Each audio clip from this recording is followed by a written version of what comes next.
Hi, my name's Deborah Schaefer. I am the oldest daughter of John Sargent, and we are here to talk a little bit about your early youth. I know you had a happy childhood, but the day came when you moved out. So, do you want to tell us when you moved out of your folks' house and why you moved and where you went? I left home to go to high school, and I left 4 years after, of course, graduated, or eighth grade, whatever it is, eighth grade. I graduated from eighth grade in 1950, it was, I believe. And I went to basically high school in Sioux City because my dad said, you could go anywhere you want to. Some kids go to Valentine, some kids go to O'Neill, some go to Mitchell. At that time, Heelan was opening in Sioux City, so I said I'd like to go to Sioux City. So he took me down with Mom, and we started our actually high school life in Sioux City, although I had spent 1 year in Mitchell. But I heard of this school, Heelan, that was going to open next year in Sioux City, so I decided then and there the rate was the same for tuition. My folks would pay for tuition. It did not matter where we went. But you have to make your own go at it as far as food, drinks, dress, any extra thing you needed money for, you're on your own. And that included big items like someplace to stay, someplace to eat, and somewhere for a bed to go to sleep on and so forth. Everything that comes with living up. But he said, you're on your own. Just be good. And that's the story of my high school years. So where did you find a job at? Well, what would you do for money when you were in high school? My first job was a paper route on West First Street in Sioux City, past Ann Irene, which lived on First Street. And I did that for 1 year as my income. Then I went to work. The next job was, well, what was it even? Going to Bishop's Cafeteria in Sioux City and working as a busboy. And I had that job for the next 3 years. And it was very steady income, and it was all my food, because we ate our lunches or meals as soon as you came to work. And I worked from the evening, early hours, until 11 o'clock at night through the evening hours. They were always busy too, by the way. Busy coming. It was always a lot of traffic in Bishop's at that time. It was a cafeteria type style eating place. And I found a good friend of mine in high school who knew I was there in Sioux City alone, had no place to sleep. But I was in a renting house with a Jewish lady who lived on the north side of Omaha, or Sioux City. And I'm sorry, I always keep saying Omaha because that's where I live now.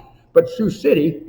And they took me in as their family member because they had a son who died as a pilot in World War II, and they only had 2 sons, no other children. So they took me in like an adopted son and cooked my meals as well if I wanted to eat. And he had a car. His dad had bought him a car. They were quite wealthy. They were Irish people. So I was right at home for the last 2 years of high school. And I was still working at Bishop's Cafeteria. And at night, their son was the yearbook maker up of it. So he took all the pictures for school, football, basketball, you name it, class pictures. And he would develop in East Kodak, which is right below Bishop's, with a dark room. So he got off usually around midnight before he was finished. And I got done at 11. But I would go across the street to the YMCA because the girls had dances over there.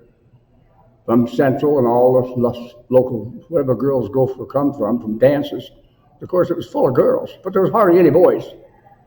So I had my lifestyle of dancing, which I like to do. I learned to dance when I was way back in grade school.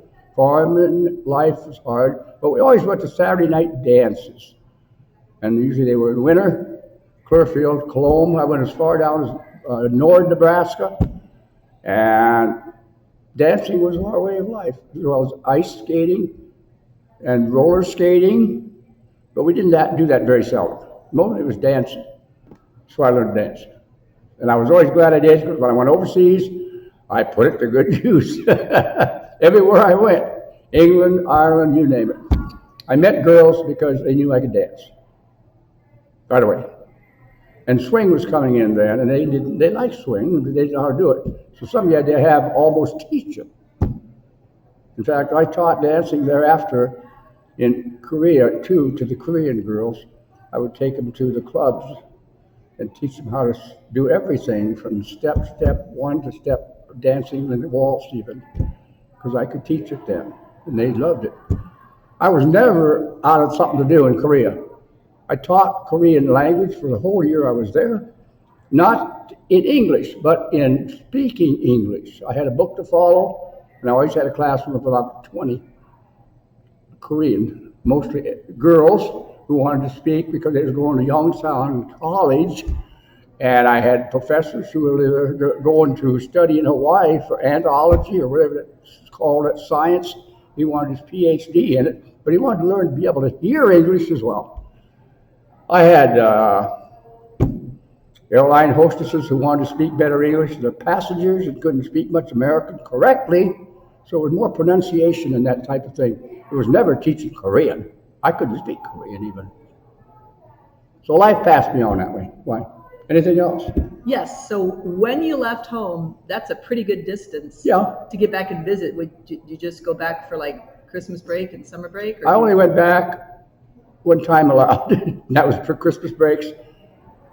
And a couple of first 2 years, I would go back to help harvest time all through the summer. But the last 2 years, I never ever went home again because I was too busy with work, trying to make an income to live on. And somebody else had taken over my job anyway, and my family was going through these same things. You know, we all did jobs of working. But I wasn't needed anymore, and I felt really good about that. I guess that was all I really had to say about that, but I didn't miss it. So when you left home, what was the most modern, newest, up-to-date thing your mom had at the time you left? Oh, she was in seventh heaven, because my dad was an electrician, and he had wired our house along with Don and I helping him, and she then got an electric washing machine. We got a new electric milking machine separator. We got new stove, it was electric stove. And we got all modern equipment. So it made life much easier. And I always said getting electricity would change a person's life. That and education, those two things I think is what makes American kids come up fit and be able to sustain themselves. Education and electricity. That's why Mexico is such a poor country today. They don't have either hardly. They still wash their clothes in riverbanks by hand and so forth. But I think it's those two things that are the great elements. That changed everything in our life. Kinda. And Mom got a whole new realm of the world. This seems funny, but that's how it was. Any other questions, Deb? Yep. Will you tell us about what you did for your very, very first date with Mom? Took her to a movie. Well, it was either that or it was the Vienna Boys Club. And it went smoothly from there off. She was of the same family background as I was, a German Irish. She came to our home by then and had met my mom and dad. She realized right away her family was just like my family. And so everything really worked good that way. It did take me quite a while to convince her to get married because she didn't know anything about dating. She didn't know anything about boys, actually, of having steady boyfriends. She didn't have anything, but I soon made her mind change up that you're the one I'm looking for, and made her understand that someday we're going to get married. I bought my first ring for her when we was just going together about 3 months, all ready for a wedding. It was at the back of my mind, and she was willing when I asked her, but I asked her parents first for permission, like anybody. So it's then worked out like a clockwork, you know. I'm really happy. Well, I'm glad. I'm glad it worked out too. Okay. Here we are today. Yep. With a kind of a large family, 8 children. Almost all are married and on their own 2 feet. And Gert and I are just enjoyment retirement. If she'll ever really retire, which she never does. The Schutzes don't retire. They just pass the time. Okay, that's about all I can say about the Schutzes.